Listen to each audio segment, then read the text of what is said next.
Yes, guys, and welcome to Just for Clicks. I am Michael Buckheister.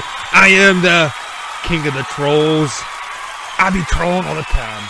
I'm the king of the sound effects, and you guys hear it? Thank you, fans. Thank you, fans. Oh, some more? Oh, thank you, thank you. I am the king of the puns, the king of the sound effects, the king of all kings. If there's a king that is being needed, guys, call me, and I could lead the troops in the battle.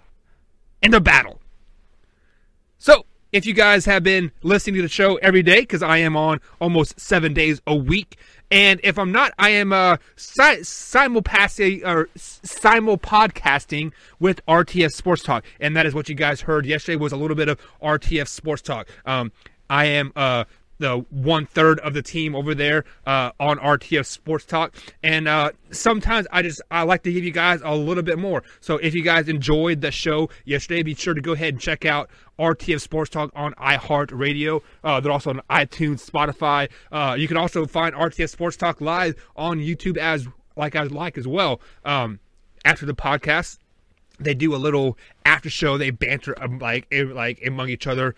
So it's that kind of thing. Be sure to go ahead and over there and subscribe to that YouTube channel as well. But on today's show, for Just for Clicks, is Kansas City doomed to never win a playoff game ever again?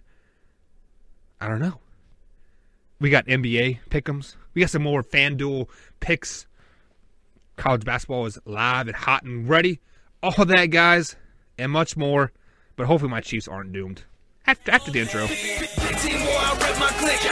else that ain't about shit. I'm sick of these rappers that's hating on the low. You feel that way, say my name in the flow. Man, I was on the 50 Cent show. You mad that I rap and I really get dough? Mad that I'm fresh and the bitches get low. You keep on hate, watch double get more. No time for that fake shit you do. And that is my man B-double-E, straight from Kansas City, Missouri. And that song is called Countin' Money. So guys, earlier today, I was scrolling through the interwebs. I was on the magical thing we call Facebook here, and I saw a story from Fox 4 News in Kansas City. Since I, no longer live in Kansas City, I am in this great state of Indiana now. I get most of my Chiefs news from the interwebs, from Fox 4 up there in KAC. But earlier they posted a story about there being negative energy at Arrowhead Stadium. And I was like, what the hell are you all talking about? So I clicked on it, and it's a very intriguing piece there. For those of you that are not believers in the supernatural, in the ghost, evil, devil, all that kind of thing, this story is definitely not for you. But it was a very intriguing piece. So there were some fans from Lawrence, Kansas, which is just 40 minutes from Kansas City. I believe it's almost an hour from Arrowhead. It is not that far away. But they went up there to go take a tour of Arrowhead. But they took a psychic medium to the tour with them. Kind of wanting to give Arrowhead some good vibes for the playoff game coming up. I believe it is Saturday that they do play the Colts.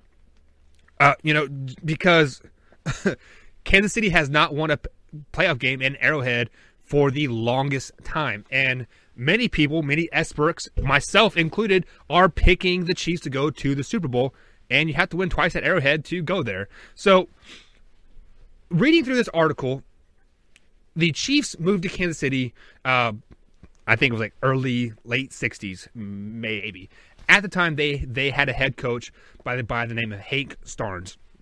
He is the first coach of the team. He led them to our last Super Bowl, which was 1970 or 69 or something like that. I can't remember for sure. But he was fired in 1974 from the Kansas City organization. Many fans were upset about this. They did not want him to go. They did not want him to leave. But the Chiefs and Lamar Hunt, I believe it's the Hunt's dad. I believe it was Lamar, maybe Clark. I'm not for sure. One of those Hunts let him go. Wanted to go in a different direction. Yada yada yada. Well, back in 2005, this Chiefs head coach passed away. Since then, the Kansas City Chiefs have not won a home playoff game since then. So this psychic medium was walking through the stadium, and she said there's a negative energy here. There's a guy from the early 70s dressed in a suit and tie, referring to the coach, Mr. Hank. And they were touring the stadium, and they were in section 11, seat number 1. That was so back in 2005, before he passed away, he sat there in that seat. And when they got to that spot of the stadium, the psychic felt a pain in her left leg. Well, it turns out that Hank was a amputee. He lost his left leg. Everything's adding up to whatever, right? So, long story short, I don't want to bore you guys with the details too much here, but the psychic medium and this tour, they went around the stadium, and there's a very negative energy there, basically saying that that the old coach doesn't want Kansas City to do well because he is still bitter from getting fired back in 1970 or 1974. So this psychic medium blessed Arrowhead to try to get that negative energy out, trying to get Mr. Hank to let the Chiefs win, because we all want the Kansas City Chiefs to go to the Super Bowl. And if Mr. Hank is still there, giving the Arrowhead Stadium bad vibes, that negative energy, making them lose, we don't want that. So, Mr. Hank, I understand you're bitter about getting fired in 1974. It is now 2019. You've been passed away for almost 15 years. Please let the curse go. Let my Kansas City Chiefs win a game. Let them go to the Super Bowl and win it for the first time in since the 60s or 70s. I can't remember exactly when the last one was, but it's been long enough, buddy. Let us win it, please. Thank you. Please.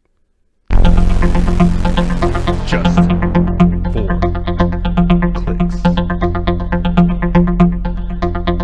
Alrighty, guys. So the NBA season is heating up here, and games are getting exciting. Boogie Cousins for the Golden State Warriors is coming back next week to play the Pelicans. I'm definitely very intrigued to see that game. The Cleveland Cavalier, or it's not the Cleveland Cavaliers, the Golden State Warriors finally snapped their 3-game losing streak that they had. Lakers finally won a game without LeBron, finally. So we are on to January 10th games here, and we're going to go through these pick'ems real quick here. We have the Boston Celtics, 25-15 on the season, taking on a Miami Heat team that's 19-20. Boston is favored by 2.5 points on the road. Kyrie Irving is leading the way for the Celtics at just over 22 points per game. Richardson is leading the way for the Heat at 18 points per game. But they still have Dwayne Wade. They have Bam Adebayo. They have Whiteside. The Heat are a very dangerous team. If they get hot at the right time, they could definitely be a second-round playoff team. But tonight, it is Thursday. And you guys know what I like to do on these Tuesday, Wednesday, Thursday games. Got to go with the home team. That is why I am going with the Miami Heat. So obviously they covered the spread. Money line is 120. So give me the Heat on this one. Miami Heat. Moving on, you have the LA Clippers at the Denver Nuggets. Clippers are 24-16 on the season. Denver Nuggets are 27-12. Denver is favored by 6 points at this game. Nuggets, I believe, are still the top of the West, if I'm not mistaken. Leading the way in the they're tied with Golden State in the win column, but they have less losses. So they are still leading the West. Clippers a very, very solid team, but the Denver Nuggets, they are a team that is favoring from a weak schedule. And the Clippers, as they are a great team, they just don't have enough to go on the road and beat the Nuggets tonight. It is a 6-point favorite, so I am picking the Clippers to cover, but Denver Nuggets win outright. Next game up, you have Oklahoma City Thunder taking on the San Antonio Spurs. The Thunder is 25-15 on the season. Spurs is 24-18. Oklahoma City is a 1.5 favorite. San Antonio is hot, though. Looking at their past 5, they won 4 of the last 5. They did lose last night at Memphis. So normally I go with the home team on this game, like in these midweek games, but I'm going with Oklahoma City because the San Antonio Spurs are an older team. They did play last night on the road. They probably got in late. They played that 9 o'clock game. Probably got in early this morning, and then they play a 9 o'clock game tonight again. Actually 8 o'clock game since it's Central Time zone. So give me the Oklahoma City Thunder. I look for Paul George to have a good game. So if you guys are in FanDuel, go ahead and try to pick up Paul George because his historically he does very, very well against San Antonio. Final game of the season, you have the Detroit Pistons take on the Sacramento Kings. Kings are a good team. De'Aaron Fox and Buddy Hield are leading the way for the Kings. They're a very, very young, very, very hot team. Pistons are kind of just that old. They're like the San Antonio Spurs, but not as good as the San Antonio Spurs. They are an old team that, they do what they need to do to make to the playoffs, but even the Pistons won't make the playoffs, but that's kind of who they are. They are not going to get up for this game. It is a road game, and it's a very, very long road trip to Sacramento. They did play last night in LA, so maybe they just stayed there. I mean, they probably obviously stayed there. Kings were off last night.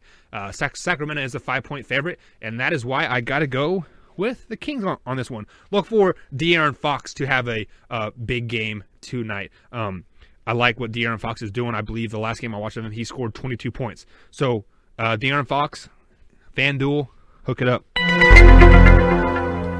Moving on over to the college hardwood pick'em here. This time of year is very, very special for what do I want to say? It is fun to watch. Okay, it is very fun to watch because conference is just starting. You really don't know who is who yet, so it's very intriguing to watch. There are two teams in the top 25 playing tonight. You have number 2 Michigan taking on Illinois, fighting an alumni team. Michigan is really, really good, guys. If you guys have not got a chance to watch them yet, you are missing out. Michigan wins this game. It is a 9-point favorite. They cover the spread as well. Illinois is just not very good. Michigan has won their last 5 by 10 or more points in every game. They played Indiana. They played Penn State. They played Air Force. So, I mean, they've played some pretty good teams. Illinois has lost 4 of their last 5, losing to Indiana, FAU, Missouri. A very, very good Missouri team, I might add. This is back in December, right around Christmas time, so they haven't quite hit their stride yet. But Missouri is going to be a team to watch out for, guys. Watch out for Missouri. I'm telling you guys right now. But Michigan wins this game. They cover the spread. And the number 2 Wolverines, look out for those guys. Next up, you have Pacific 10-7 on the season, 0-2 in the WAC, taking on a number 5 Gonzaga team, 14-2 on the season, 1-0 in the WAC. Gonzaga is 5-0 in their last 5. They haven't played anybody, but that's the story of the Gonzaga life. They play all these tough teams in November and December, and then they play crap teams from the WAC for the rest of the season. Gonzaga is favored by 25 points. They do not beat by 25 points. They win the game, but they do not cover. Pacific covers because Gonzaga just doesn't blow teams out. So, guys, since we're still in the amateur hardwood here, my Kansas State Wildcats did play last night. They were down by 21 points to West Virginia. Me being the fan that I am, I was mad. I was pissed off. I'm like, Kansas State, they are historically shooting bad. They're shooting like 10% to 19% from the field every game since Dean Wayne and Stokes got hurt. Stokes did play last night. wasn't very effective, but he still played. But at the end of the day, West Virginia is still West Virginia. Yes, they aren't ranked anymore, but they're a very solid team. They are 8-7 on the season, but still, look who they have played. They have played some pretty top-ranked teams. They've already played Texas Tech, which is in the top 10 now. Who else have they played? They played Texas, a very solid team as well. But West Virginia is very well coached. They have Bob Huggins there, former K-State coach for a year, got that K-State back to greatness. But we were down by 21 points at one point. When it was early in the second half, it was 42-21. But then this was 19 minutes left to go in the second half. From the 19-minute mark to the 12-minute mark left in the game, West Virginia scored 2 points. Kansas State overcomes a 20-point deficit to tie it. They didn't tie it till 2 minutes left in the game. But at that point, West Virginia, you can kind of tell they were deflated. They were done. But my Kansas State Wildcats, a Final Four team, mark it right now. Final Four team, once Dean Wade comes back healthy, Stokes is healthy, Snead is healthy. Watch out for my Wildcats, guys. Watch out for those boys because they coming on strong. Dean Wade comes back in a couple weeks. In February, he's going to be hot. KU is down. West Virginia is down. The only team that's up right now is Texas Tech and Iowa State, but they lost last night too. Watch out for the Wildcats, guys. Biggest comeback in school history, down 21 points to beat West Virginia, 71-69. Barry Brown scored 29 points, including with the go-ahead layup with 28 seconds left in the game. Watch out for the Wildcats. Watch out for my Cats. Go Cats. Fuck KU. Cats win the Big 12, guys. Talking about I blew up and just left them in the dust, but we ain't friends, motherfucker. We ain't never kicked it once. Yeah. You better zip it shut. I'm respectful, but if I spot you, that's the only time that I won't ever give a fuck. Your words can make a difference. Do not forget, if you run your mouth and talk shit, you paying for what comes out of it. Bitch niggas acting all macho. Just for